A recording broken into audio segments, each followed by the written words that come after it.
अभी हम चर्चा कर जाने जा रहे हैं विद्या अविद्या और संसार सार। आलोच्य विषय है विद्या अविद्या और संसार सार। तो इस पर कुछ कहने के पहले दो छोटा छोटा पद है, सुना देता हूँ, क्योंकि उसे लिख रहा था। आज टीवी बैठे हुए मैं देख रहा था, एक प्रवचन सुन रहा था। उसमें प्रवचन करता, उनका प्रवचन आधे घंटे तक सुना। वो बोलते जा रहे थे क्लेश पर, कि पंच क्लेशों को जो छोड़ देगा वो सदा सुखी रहेगा, उसको उसके पास दुख फटकेगा ही नहीं। लेकिन पंच क्लेश क्या है, वो बेचारे को फुर्सत नहीं मिली अपने पूरे प्रवचन के दौर। तो ध्यान आ गया उसी पर। वो नाम भी नहीं लिए पंच क्लेशों का, जो अविद्या अस्मिता राग द्वेष और अभिनिवेश कहलाता है। नो, उसको समझाना तो दूर की बात, उसका शब्द के रूप में भी उच्चारण नहीं किए। तो अभी हम उसी पर कुछ लिख रहे थे, तो वही दो पद पहले सुना देता हूँ, अभी लिखा हूँ। इसके बाद उसकी व्याख्या भी करूँगा इसके साथ में। अविद्या अस्मिता राग द्वेष और अभिनिवेश। अविद्या अस्मिता राग द्वेष और अभिनिवेश पंच परवा अविद्या से बच कर रहो। पंच परवा अविद्या से बच कर रहो। सुख दुख आए पथ में जो तेरे कभी, सुख दुख आए पथ में जो तेरे कभी, देख उनके तरफ मत हाँ बढ़ते रहो। देख उनके तरफ मत हाँ बढ़ते रहो। अविद्या अस्मिता राग द्वेष और अभिनिवेश पंच परवा अविद्या से बच कर रहो। सुख दुख आए पथ में जो तेरे कभी, देख उनकी तरफ मत हाँ बढ़ते रहो। दूसरा पद है, ये तो संसार केवल अविद्या यहाँ, ये तो संसार केवल अविद्या यहाँ, सार पकड़े रहो वही विद्या परख। सार पकड़े रहो वही विद्या परख। तजते हंकृति जनित जो भी संस्कृति यहाँ, तजते हंकृति जनित जो भी संस्कृति यहाँ, अपने हृदय से सार को तुम निरख। अपने हृदय से सार को तुम निरख। सार को अपने हृदय के बल से समझा जा सकता है, पकड़ा जा सकता है, और हृदय के बल से सामाजिक पर्यावरण भी कायम रहता है, तथा हृदय के बल से प्राकृतिक पर्यावरण भी ठीक रहता है। समूचा पारिस्थितिक तंत्र का कारण है हृदय। यदि मनुष्य हृदय की अवहेलना कर दे तो उसका लोक और परलोक सारा नष्ट हो जाएगा। और यदि हृदय की ओर ध्यान रखे तो अविद्या के चंगुल से बचता रहेगा। अविद्या का पंच पर्वा स्वरूप है, 5 उसके पर्व है मुख्य। संतों ने समझदारी के लिए, उसे होशियारी पूर्वक बचने के लिए उसको 5 पर्व में विभाजित कर दिया है। कौन? पहला शुरुआत तो हुआ विद्या से ही, यानी सार जो तत्व है विद्या, उसको जीव भूलता गया, और संस्कृति के आ जाने से सार के पहले उपसर्ग के रूप में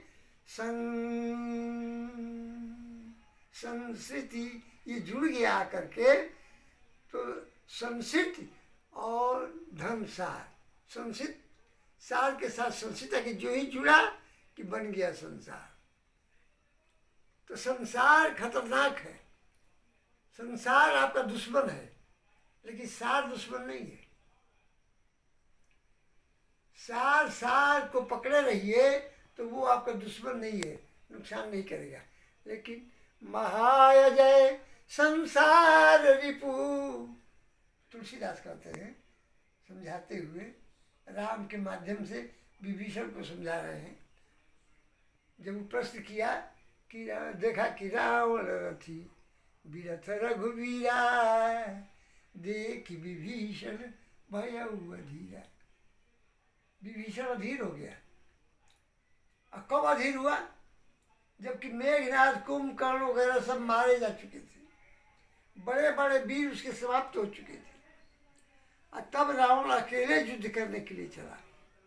तो अकेले रावण आ रहा था, तो उसको देख करके विभीषण कुछ घबराया। अधिक प्रेम मन भा संदेहा,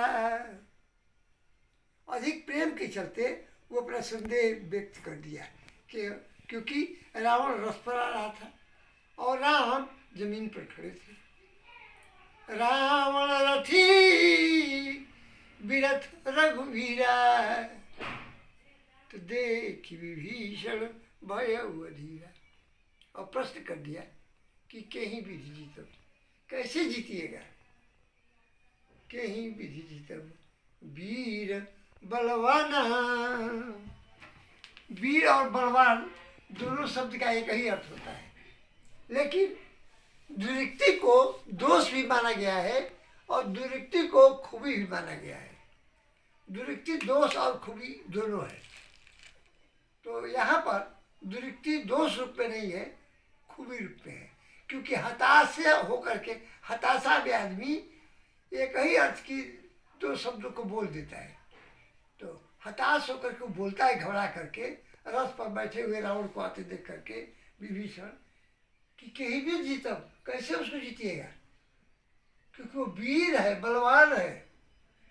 तो राम उत्तर दिए कि जय जय होय सो स्यंदन आना। क्योंकि वो समझ गए कि ये रथ को देख रहा है आते हुए, इसीलिए पूछ रहा है। तो बोले कि जी स्यंदन माने रथ, तो जिस जय जय होए सो स्यंदन आना। कहा उसकी क्या विशेषता है? तो सौरज धीरज ते ही रथ चाका। उसका चक्का क्या है? शौर्य और धीरज। सत्यशील दृढ़ ध्वजा पताका, सब विवेक दम परहित घोरे, क्षमा दया समता रज दूरे। ईश भजन सारथी सुजाना, विरति चर्म। कवच क्या है उसका? चर्म माने कवच। विरति चर्म संतोष कृपाण। और कृपाण क्या है? संतोष। संतोष रहे तो उसके पास सब कुछ है। और विरक्ति रहे तो इस संसार रूपी शत्रु से लड़ने के लिए विरक्ति से बढ़कर कोई चीज नहीं है। कवच वो सदा सुरक्षित रखेगा। तो पंचपर्वा विद्या के बारे में जो चर्चा अभी की जा रही थी, शुरू की गई, तो उसमें पहला है अविद्या। अविद्या जनित इसके 5 पर्वों के चलते जो संसार में आसक्ति हो जाती है वही घातक है। उस आसक्ति को लिए रहिएगा तो आप संसार रूपी शत्रु को पराजित नहीं कर सकते। महाअजय संसार रूपी, रिपु माने दुश्मन, यह महाअजय है। महाअजय संसार रिपु, जीत सकई सो भी, यही के असरथ होई दृढ़, सुनो सखा मति धीर। यहाँ रथ चरित्र के रूप में है। ऐसा चरित्र रूपी रथ जिसके पास रहेगा, हे मति धीर विभीषण, तुम समझ लो, मान लो, उसको कोई नहीं जीत सकता। और यह महाअजय संसार रिपु है, लेकिन वह परास्त हो जाएगा। तो